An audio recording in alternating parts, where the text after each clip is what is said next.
चूँकि चुनाव है 2024 का और हम लोग 26 अप्रैल को वोट करेंगे। भागलपुर लोकसभा से कैसे उम्मीदवारों को चुनना चाहिए? बतौर चिकित्सक का नज़रिया क्या है? किस तरह का उम्मीदवार हम लोगों के बीच हमारी नुमाइंदगी करे? जुरी में कि सिर्फ हड्डी ही नहीं टूट रही है, बल्कि टूटने का जो नेचर कुछ इस प्रकार का कि देखने ही से लगता है कि अब ये हमेशा के लिए विकलांग हो गया। क्रूशियल टाइम किसी भी इंजरी और फ्रैक्चर में वो क्रॉस करता है।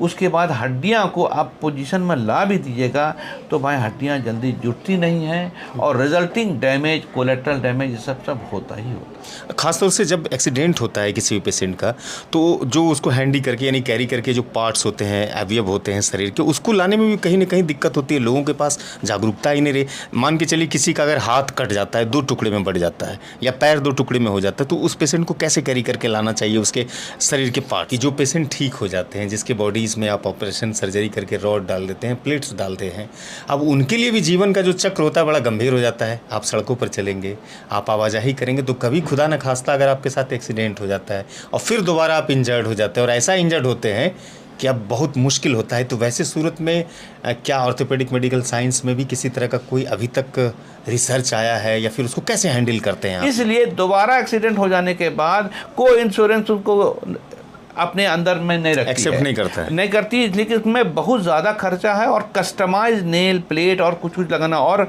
उसके बाद विकलांगता रह भी जाती है। हिंदुस्तान तो समझिए एक्सीडेंट का कैपिटल बनने जा।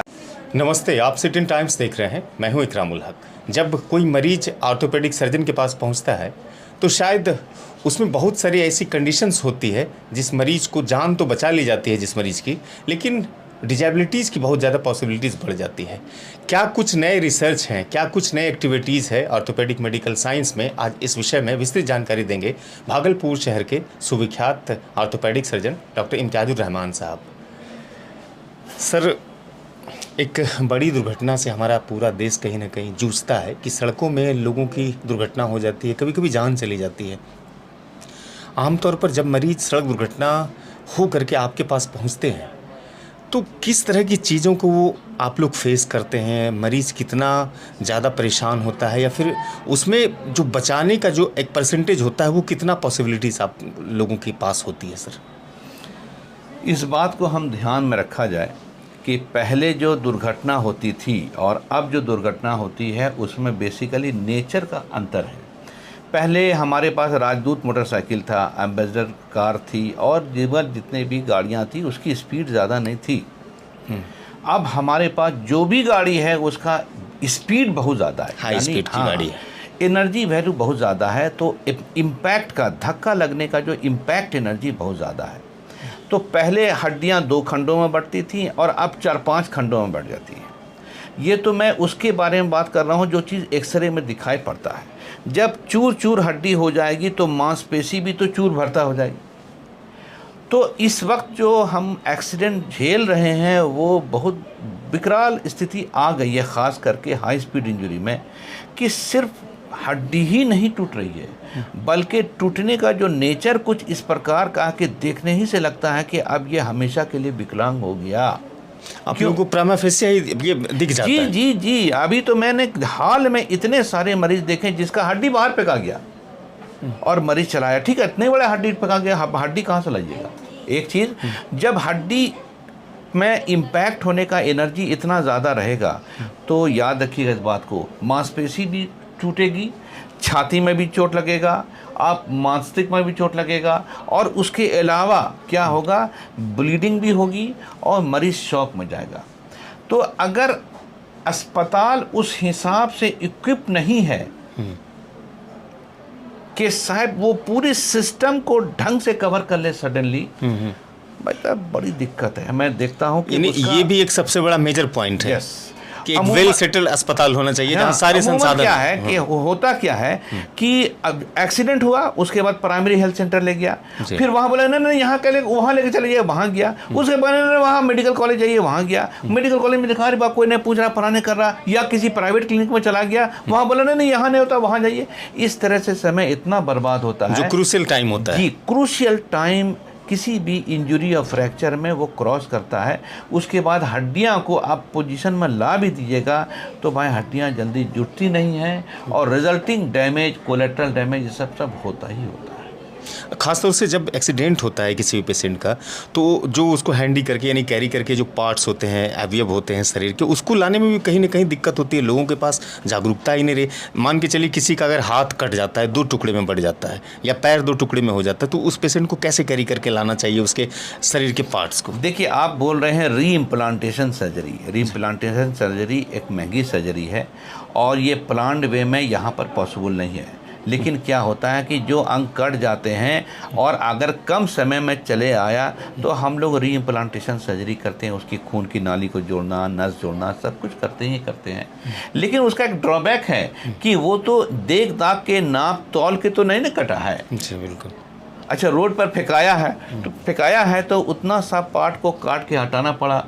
खून की नाली हो या कोई भी हो, वो शरीर के अंग के हिसाब से बना हुआ, एक्स्ट्रा तो है नहीं कि, तो उन सब कंडीशन में मरीज को जानकारी भी नहीं है कि जाना किसके पास है।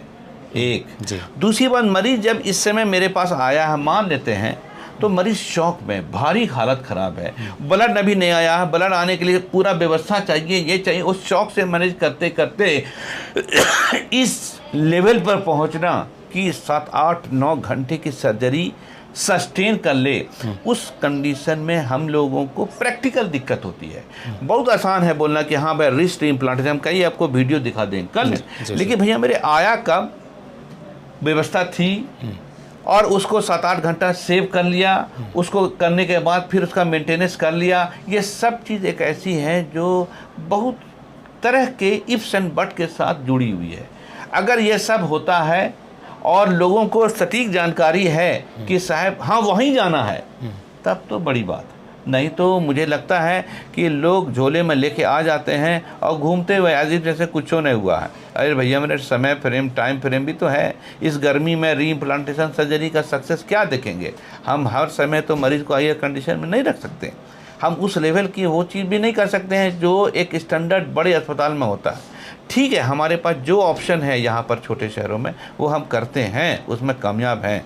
इन सब के अलावा एक बेहद महत्वपूर्ण सवाल ये है कि जो पेशेंट ठीक हो जाते हैं, जिसके बॉडीज़ में आप ऑपरेशन सर्जरी करके रॉड डाल देते हैं, प्लेट्स डालते हैं, अब उनके लिए भी जीवन का जो चक्र होता है बड़ा गंभीर हो जाता है। आप सड़कों पर चलेंगे, आप आवाजाही करेंगे, तो कभी खुदा न खास्ता अगर आपके साथ एक्सीडेंट हो जाता है और फिर दोबारा आप इंजर्ड हो जाते हैं, और ऐसा इंजर्ड होते हैं कि अब बहुत मुश्किल होता है। तो वैसे सूरत में क्या ऑर्थोपेडिक मेडिकल साइंस में भी किसी तरह का कोई अभी तक रिसर्च आया है, या फिर उसको कैसे हैंडल करते हैं आप लोग? देखिए, ये हमारी बड़ी विडम्बना है कि हम बहुत सारे मसलों को बहुत हल्के से लेते हैं और जब सर से पानी ऊंचा हो जाता है तब हाय तौबा मचाते हैं। जी। हम सभी लोग जानते हैं कि 90% से ज़्यादा फ्रैक्चर के केस जो हड्डी के डॉक्टर के पास जाता है तो उसको स्क्रू, प्लेट, नेल सब तो लगाते हैं, स्टील लगाते हैं, ये सब लोग हम जानते हैं। बिल्कुल।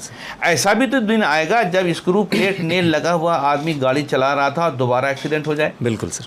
उस समय क्या होगा? इसकी बात तो हम कहीं नहीं सुनते हैं कि भैया मेरे अगर कोई चर्चा ही नहीं है। अगर दोबारा एक्सीडेंट हो गया और आपके वो शरीर में नेल या प्लेट या कुछ स्क्रू लगा हुआ है और वो भी क्षतिग्रस्त हो गया, देन व्हाट विल हैपन? इस पर तो कहीं कोई परिचर्चा सुनते ही नहीं है कि हाँ भाई इस पर कोई गुफ्तगू हो भी रही है। बल्कि ऑर्थोपेडिक दुनिया के एक बड़े समूह इस तरफ से बिल्कुल भी नेग्लेक्टेड अपने आप को महसूस करते हैं। उसका ज़रूरत नहीं, अभी नहीं। क्यों? इसकी वजह है कि वो विकराल रूप धारण किया नहीं है। मैं आपको एग्जांपल दूं, इंग्लैंड, यूरोप में आप जाएंगे तो पता चलेगा कि प्राइमरी वे में एक्सीडेंट होने के बाद प्लेट, नेल लगा हुआ पेशेंट ढेरों है, लेकिन अस्पताल में एक बहुत बड़ी वेटिंग लिस्ट है उन लोगों का जिनका दोबारा एक्सीडेंट हुआ। इसलिए दोबारा एक्सीडेंट हो जाने के बाद कोई इंश्योरेंस उनको अपने अंदर में नहीं रखती, एक्सेप्ट नहीं करता है, नहीं करती। लेकिन उसमें बहुत ज़्यादा खर्चा है और कस्टमाइज नेल, प्लेट और कुछ लगाना, और उसके बाद विकलांगता रह भी जाती है। इस कंडीशन में मैं बार बार बोलूं कि हिंदुस्तान तो समझिए एक्सीडेंट का कैपिटल बनने जा रहा है। जिस तरह से हम देखते हैं नशाखोरी है, जिस तरह से लोग राव गाड़ी चला रहे हैं, जिस तरह से लाख आदमी, आप 10 ट्रैफिक का कोई सेंस ही नहीं है। उस कंडीशन में क्या है कि आपके पास इतनी बड़ी तादाद में एक्सीडेंट और सेकेंडरी एक्सीडेंट का केस आने जा रहा है। मुझे लगता है कि हिंदुस्तान का एक नौजवान तबका का एक बहुत बड़ा बहुत बड़ी तादाद जो है ऐसे विकलांग होके घर में बैठी रहेगी।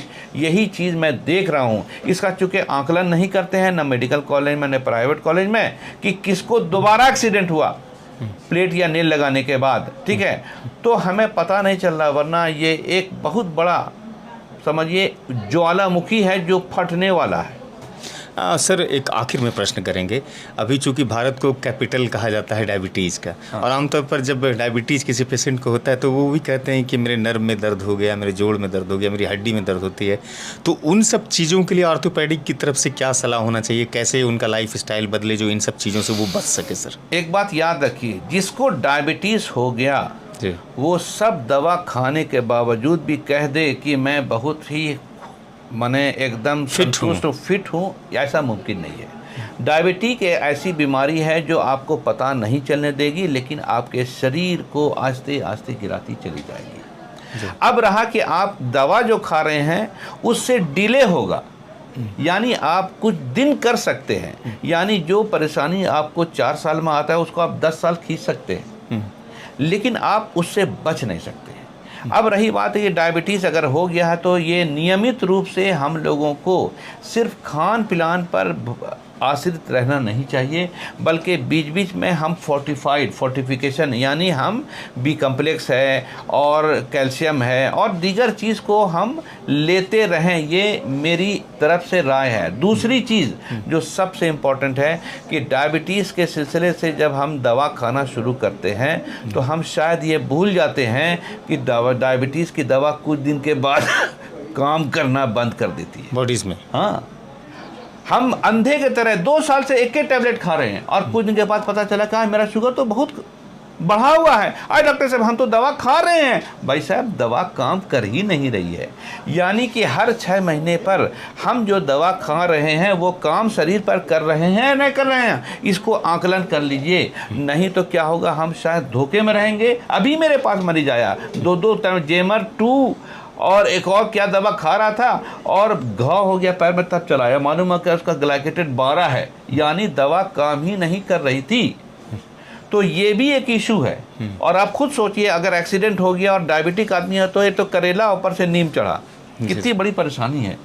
आखिर में एक प्रश्न करते हैं और सर, चूँकि चुनाव है 2024 का और हम लोग 26 अप्रैल को वोट करेंगे, भागलपुर लोकसभा से कैसे उम्मीदवारों को चुनना चाहिए? बतौर चिकित्सक का नज़रिया क्या है? किस तरह का उम्मीदवार हम लोगों के बीच हमारी नुमाइंदगी करे? सर, संक्षिप्त में जवाब चाहेंगे। देखिए, हमारा उम्मीदवार तो वो हो जो हमारे समाज को जागरूक करने में अभी तक चर्चित रहा हो, जागरूक करने में चर्चित रहा हो, जिसकी कार्यशैली कुछ इस प्रकार की हो जिसको देख करके इंसान को ये उम्मीद जगे कि इसको अगर हम कोई पोस्ट देंगे, इसको अगर नेता बना करके हम लाएंगे तो हम सारे समाज का कुछ कल्याण होगा, चाहे वो किसी से भी हो, चाहे वो किसी कास्ट, क्रीड, ये किसी का भी हो।